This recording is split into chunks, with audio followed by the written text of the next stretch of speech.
Bienvenue sur Je peux pas, j'ai lune, le podcast qui prend plaisir à te relier au cycle universel et révéler ce qui est dans l'ombre. Car au final, on sait que c'est là que se cache la force. Je suis Fanny, sorcière moderne et fondatrice de Au corps de l'éveil. Ma mission est de soutenir les mères à enfanter leurs bébés et les entrepreneuses à mettre au monde leurs projets pro. Bref, j'accompagne les femmes qui ont décidé de rayonner dans leur vie tout entière parce que c'est plus sympa quand ça brille.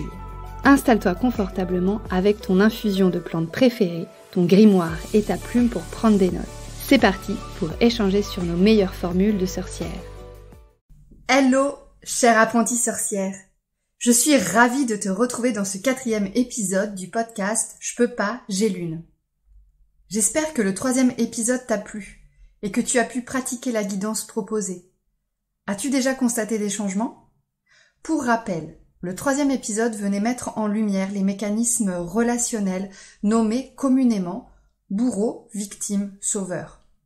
Si tu n'as pas écouté cet épisode et que tu as la sensation que certaines de tes relations grincent, qu'un jeu de rôle de victime, sauveur, coupable est en cours, va vite écouter l'épisode 3 et transforme durablement ta relation aux autres.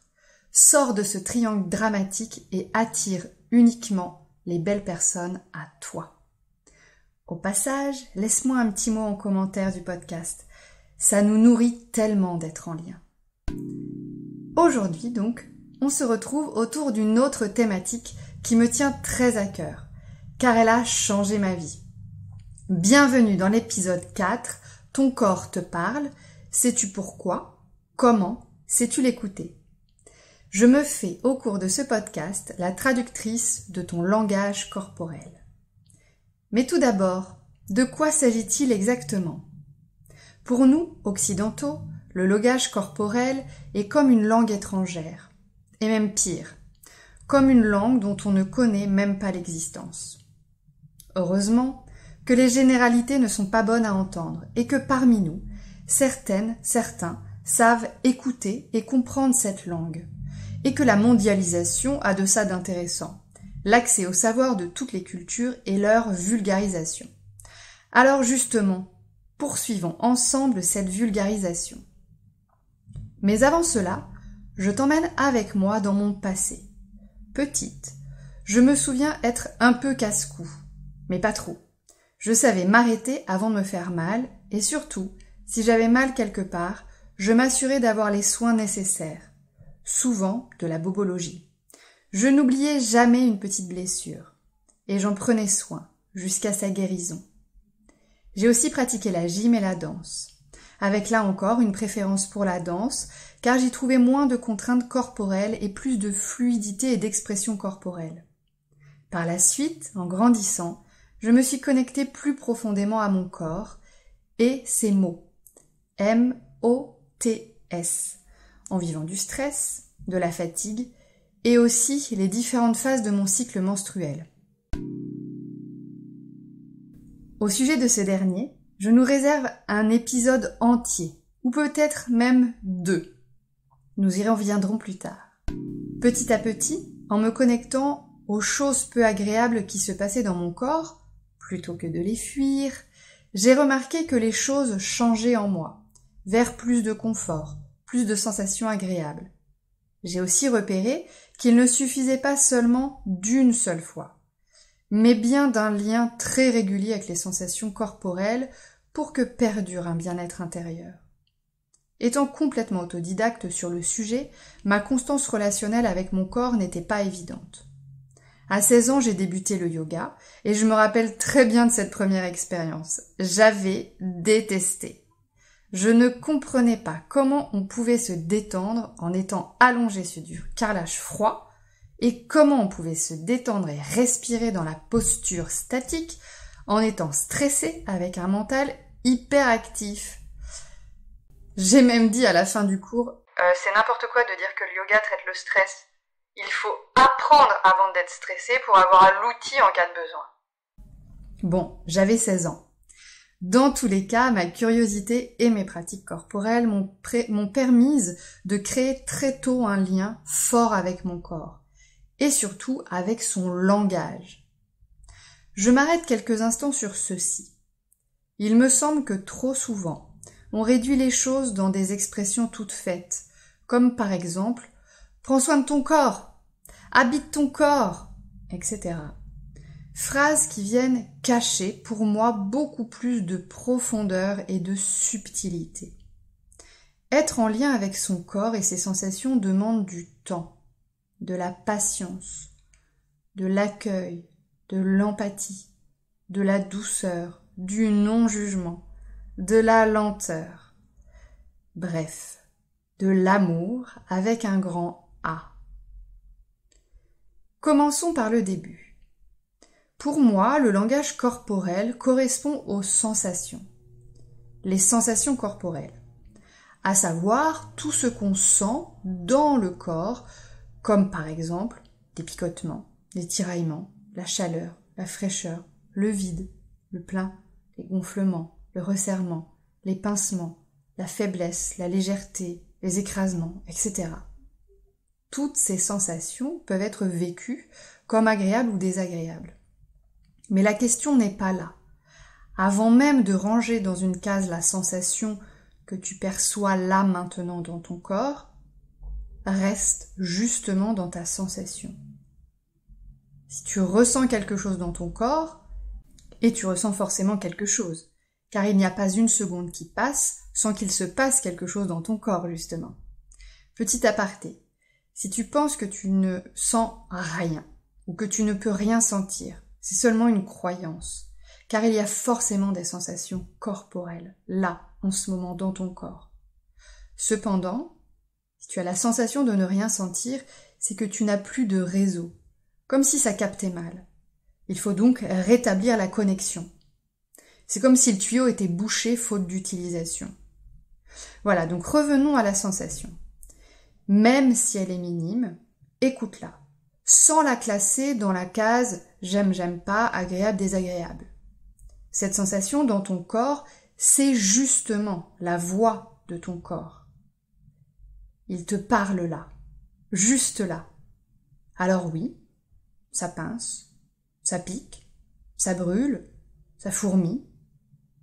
Oui, eh bien c'est ça sa langue, tout simplement, ni plus, ni moins. Et donc à chaque sensation, ton corps te raconte un truc, en lien aussi avec la localisation. Tu peux traduire par toi-même, et seulement par toi-même, car il n'y a que toi qui te connais aussi bien. Quand je dis qu'il n'y a que toi qui te connais, ça veut dire que tu connais ton histoire, tes vécus, tes expériences, tes sensations, tes émotions, tes réactions. Donc il n'y a bien que toi qui peut vraiment traduire la sensation, traduire la voix de ton corps. En écoutant donc une sensation, puis une autre peut-être par ici, puis encore une autre peut-être par là, tu as là tout un discours qui dure plus ou moins longtemps. Toi seul sais.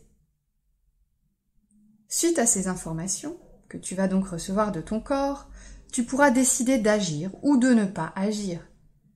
Ensuite, s'ensuit un dialogue permanent entre ton corps et toi, où débats, arguments et même petites boutades entre vous deux peuvent se créer. Je te vois là, sourire en écoutant mes mots. Tu te dis secrètement que si tu veux faire taire ton corps, rien de plus simple. Il te suffit de ne pas tendre l'oreille intérieure, de faire comme si tout allait bien, et hop, zéro compromis, tu décides de tout, toute seule, et puis quoi encore? Il faudrait supporter une injonction de plus peut-être? Venant du corps, en plus? Alors, très chère auditrice, très cher auditeur, je suis désolée de t'annoncer que ça ne se passe pas tout à fait comme cela. Bien au contraire. Ton corps, lui, n'abandonne jamais. S'il a un truc à te dire, il te le dira. Comme le proverbe le dit, écoute chuchoter ton corps si tu ne veux pas l'entendre crier. Écoute chuchoter ton corps si tu ne veux pas l'entendre crier. Car c'est bien comme cela que ça se passe dans la matière. dans nos vies incarnées. Nous nous sommes incarnés dans des corps physiques pour faire justement l'expérience des sensations physiques. C'est le contrat, belle terrienne, beau terrien. Je souhaite à présent te nommer les choses en t'apportant un synonyme, afin d'affiner ce concept de langage corporel. Parlons à présent d'état de corps. Tu connais très certainement les états émotionnels, terme très utilisé dans le quotidien pour se renseigner de la météo intérieure d'un proche, d'un de nos enfants, ou encore pour transmettre notre météo à son entourage. Dans les états émotionnels, nous retrouvons toutes les émotions que sont la tristesse, la colère, la peur, l'excitation, l'agacement, le stress, la lassitude, la joie, la paix, etc. Pour moi, l'état émotionnel arrive après l'état de corps. L'émotion pour moi est, disons, plus air, plus mentale. Ça ne la remet pas en question, ni ne la juge. Je t'explique ma vision du grand langage du corps, et j'espère t'inspirer dans ton évolution. L'état de corps, donc, correspond à la sensation corporelle ressentie dans la matière de ton corps. C'est du très concret, du très palpable. Par exemple, si tu t'allonges sur le sol et que je te demande ce que tu ressens dans ton corps, l'état de corps n'est pas de dire « je sens le carrelage », mais bien « je ressens du dur et du froid dans mon dos ». Tu comprends la différence? Elle est très importante. Prenons un autre exemple. Si tu étais en face de moi, je te demanderais de me tendre ta paume de main et de fermer les yeux. Et je viendrais poser ma tasse de thé fumant dans le creux de ta main. Ton état de corps, ce n'est pas de dire « c'est une tasse », mais bien « je ressens que ça presse, que c'est lourd, que c'est chaud ». Est-ce que tu saisis? Tu peux t'amuser en t'adossant ou en touchant différentes choses autour de toi. Tu fermes les yeux et tu nommes à voix haute ta sensation. N'oublie pas, c'est du concret, c'est dans la matière. Ce n'est pas ton mental qui analyse, réfléchit, imagine ou interprète. Il n'y a aucun piège, aucune devinette, ni bonne réponse. La meilleure réponse, c'est le mot juste qui traduit l'état de corps du moment présent. Dans la même famille, il y a aussi les états de conscience, les états d'esprit, les états d'âme, les étagères. Non, bon, ça c'est pour la blague. Je suis très fière d'intégrer dans ton vocabulaire ce terme état de corps. Bienvenue dans une nouvelle réalité plus complète. Comme je te le disais dans le premier épisode, le podcast « Je peux pas, j'ai lune » est un jeu de mots, avec entre autres « être dans la lune ». Tu comprends à présent qu'il s'agit plus d'arriver dans une nouvelle réalité, un peu comme sur une nouvelle planète, dans un nouveau champ de conscience, plus vaste, plus global. Je suis heureuse de participer à ton cheminement d'élévation.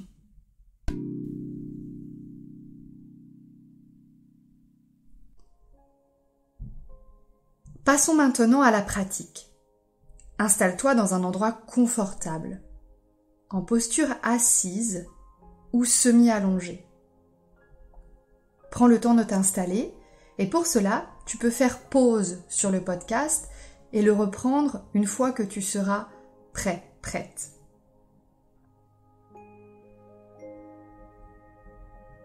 Voilà. Tu es en posture assise ou semi-allongée. Tu vas tranquillement fermer les yeux. Si ça ne vient pas de suite, tranquille, laisse venir.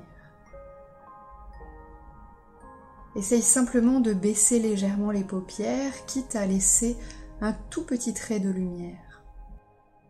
je t'invite à déposer une main sur ton ventre, entre nombril et pubis, et une main sur ta cage thoracique, entre clavicule et sternum.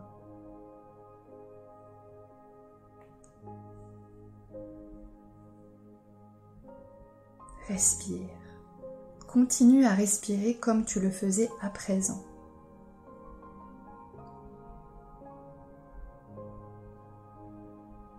Dans un premier temps, mets tout ton focus, toute ton attention sur ta respiration.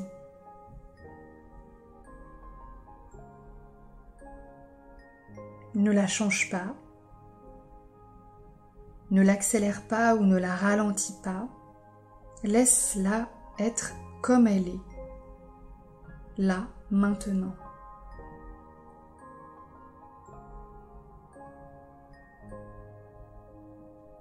Puis, tu vas poser ton attention sur ton expiration.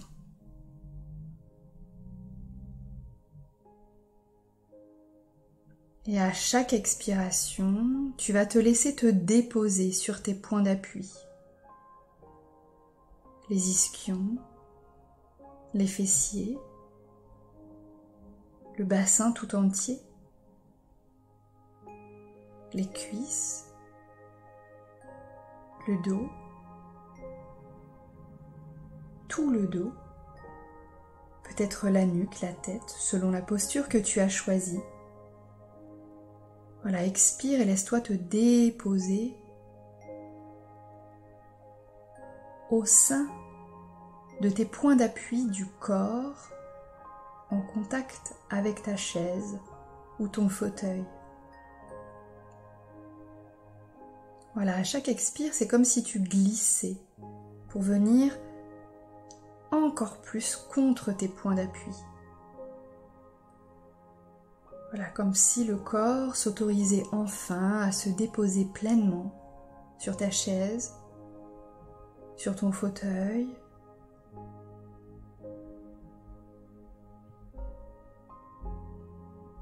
Expire encore quelques instants.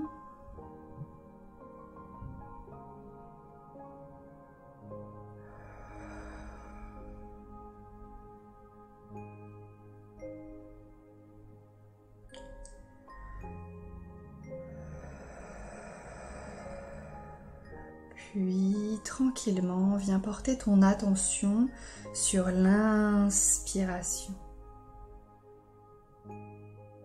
Inspire bas-ventre, côte, clavicule. Et inspire bas-ventre, côte, clavicule.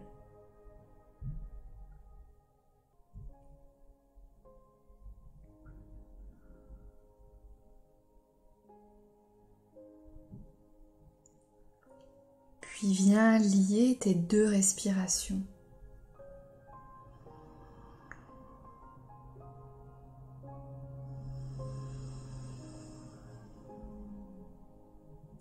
Inspire.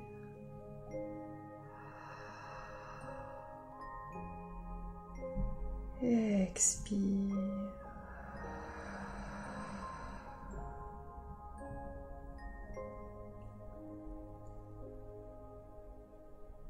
Toujours les ischions, peut-être le dos et la tête posés sur ton fauteuil, ta chaise.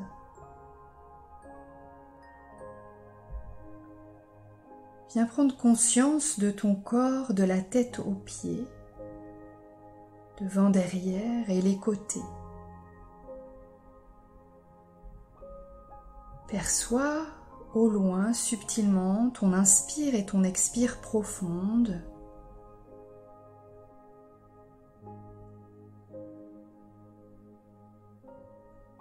Puis, écoute ton corps. Écoute la sensation. Écoute les états de corps là, tout de suite, maintenant.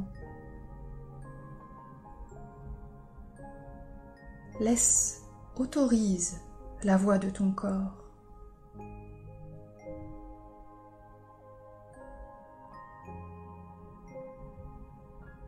Parfois, il faut un petit peu de temps pour pouvoir l'entendre.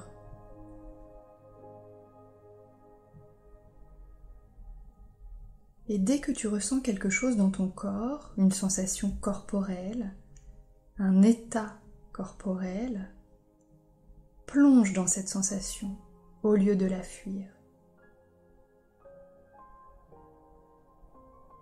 Si tu as besoin, tu peux déplacer ta main sur cette sensation. Ainsi, ta main va t'aider à aller respirer dans cette sensation, au-dedans de ton corps. La sensation n'est pas forcément agréable, hein. Ça peut être un picotement, un tiraillement, un fourmillement. Et de façon presque réactive, nous fonctionnons toutes et tous comme ça. Car on nous a jamais appris à habiter notre corps, à écouter la sensation. Alors, quand on sent quelque chose, hop, on s'en va, l'esprit part ailleurs. L'attention s'en va ailleurs. Mais là, justement, plonge dans ta sensation et respire dedans. Ta main est là pour t'aider à sentir la zone, à sentir la sensation. Et tu respires dedans jusqu'à temps que tu ne sentes plus rien, ou presque plus rien. Tu pourras retirer ta main et peut-être aller la poser dans un autre endroit de ton corps. Écoute la sensation, respire dedans.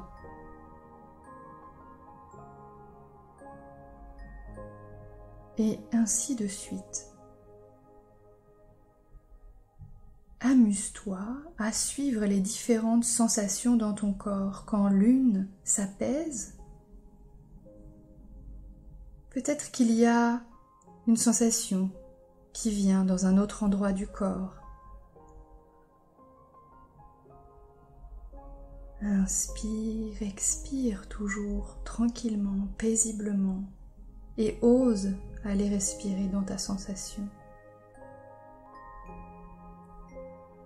Tes mains t'accompagnent. Bien évidemment, tu peux faire cet exercice, tu peux faire cette pratique sans poser les mains sur la zone du corps, sur la sensation.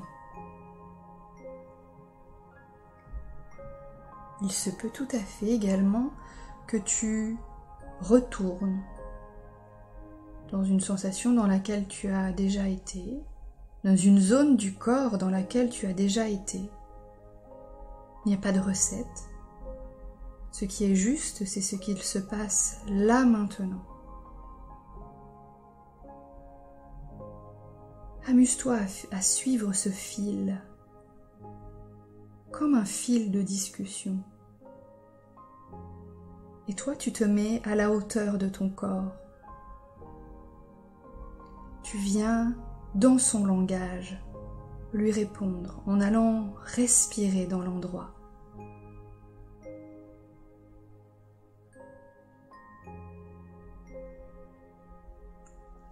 Il se peut tout à fait qu'avec la pratique, que tu aies des images, que tu aies des souvenirs, que tu aies peut-être même des odeurs, des sensations kinesthésiques qui émergent quand tu vas respirer dans la sensation placée dans une zone du corps.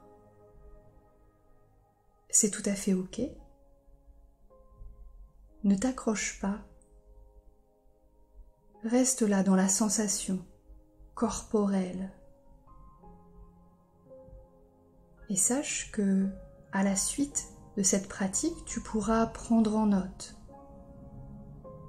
le souvenir, l'image qui a émergé quand tu étais dans la sensation corporelle, dans une zone de ton corps.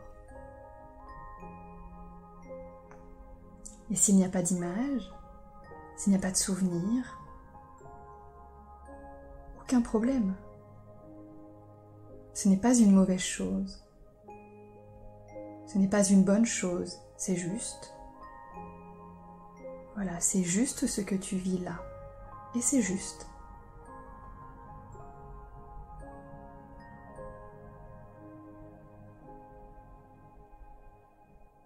Voilà, au bout de quelques instants, tu pourras simplement déposer les mains de chaque côté de ton corps, respire encore dans ton corps et continue à suivre le fil des sensations corporelles.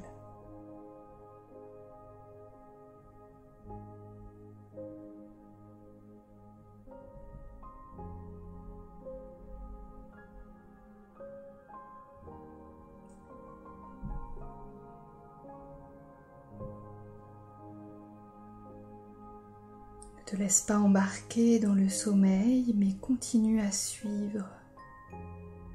Même les mini sensations corporelles, peut-être au bout des pieds, peut-être tout au sommet du crâne.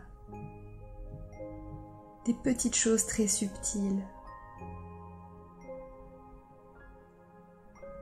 Voilà, comme un fil, comme un dialogue, comme une danse avec le langage corporel, va d'un bout à l'autre de ton corps. Et respire. Pose-toi quelques instants dans la zone, dans la sensation et respire.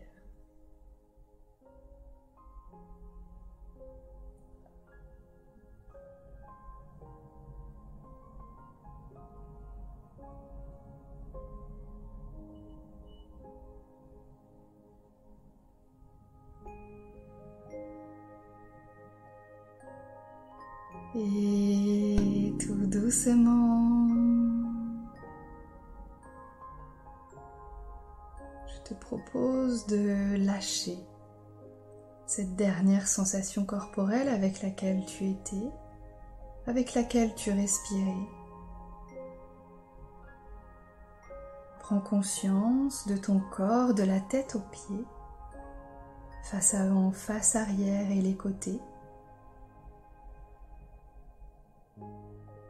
Prends conscience de ta respiration complète.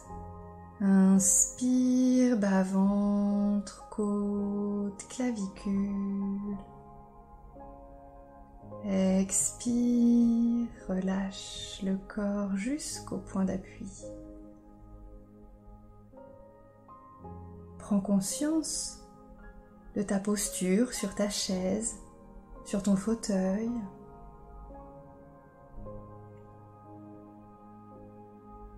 Prends conscience des choses, des objets, des meubles qui t'entourent.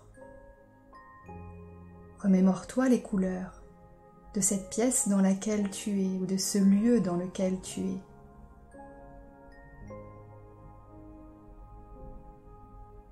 Puis tu vas prendre une plus grande inspiration qui va plus loin. Et soupire. Peut-être 2 fois, peut-être 3 fois. Puis tranquillement bouge doigts, orteils, mains, pieds. Laisse venir peut-être les mobilisations dans la colonne. Viens chercher un bâillement en ouvrant, en inspirant la bouche grande ouverte.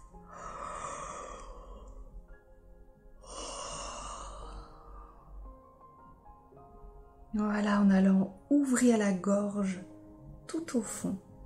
Puis viens t'étirer.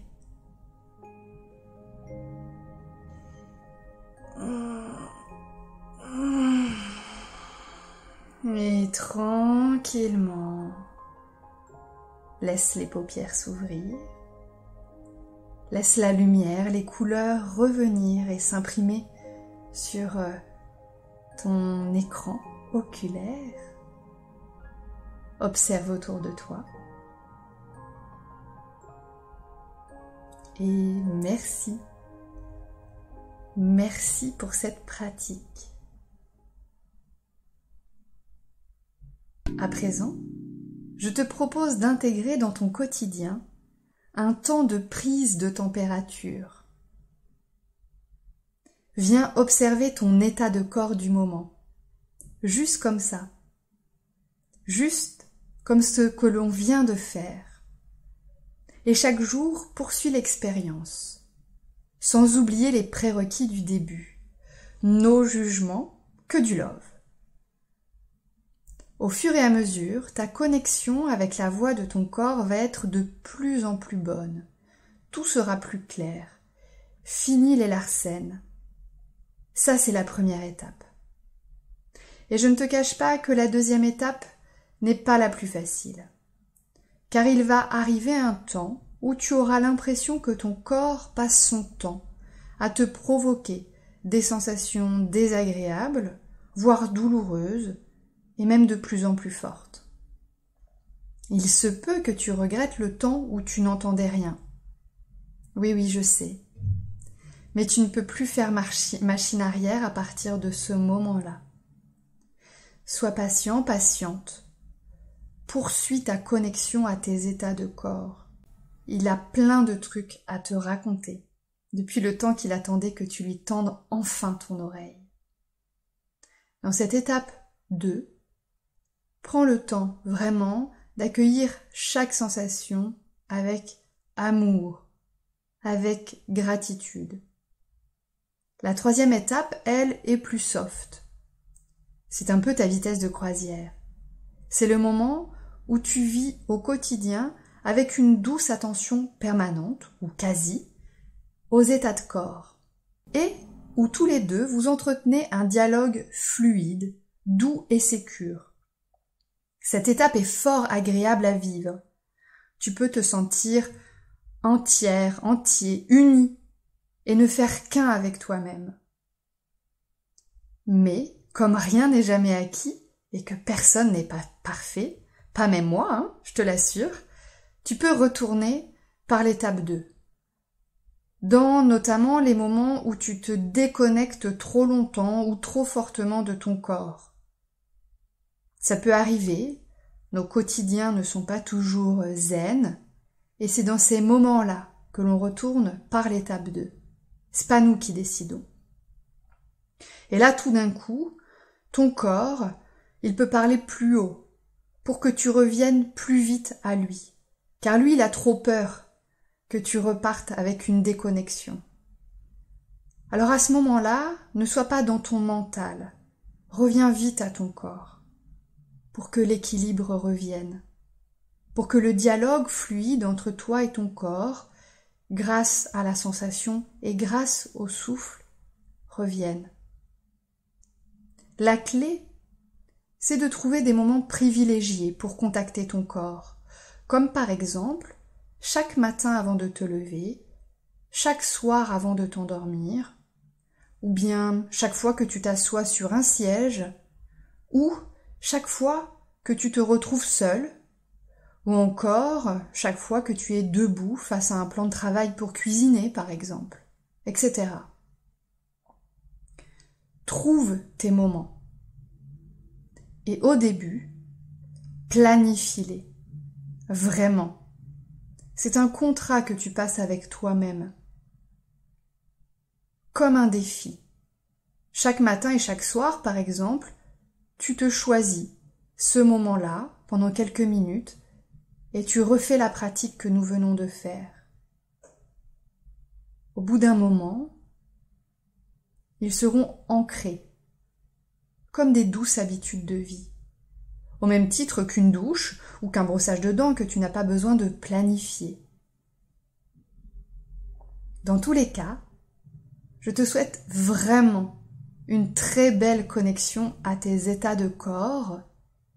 Profite des énergies de la pleine lune en Verseau de ce mois de juillet, car le moment est vraiment propice pour se connecter aux états de corps, aux sensations corporelles et pour te reconnecter avec le langage de ton corps.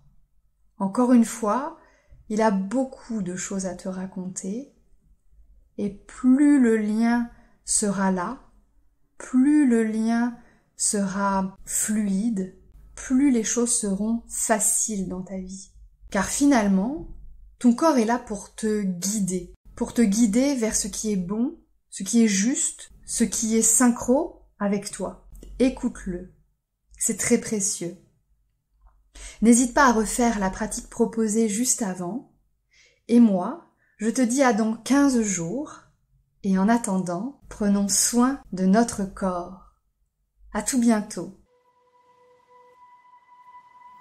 J'espère que ce podcast Je peux pas, j'ai lune t'a plu. Si c'est le cas, et pour le faire vivre, laisse-moi un commentaire, une note et partage-le avec tes sorcières bien-aimées. À bientôt!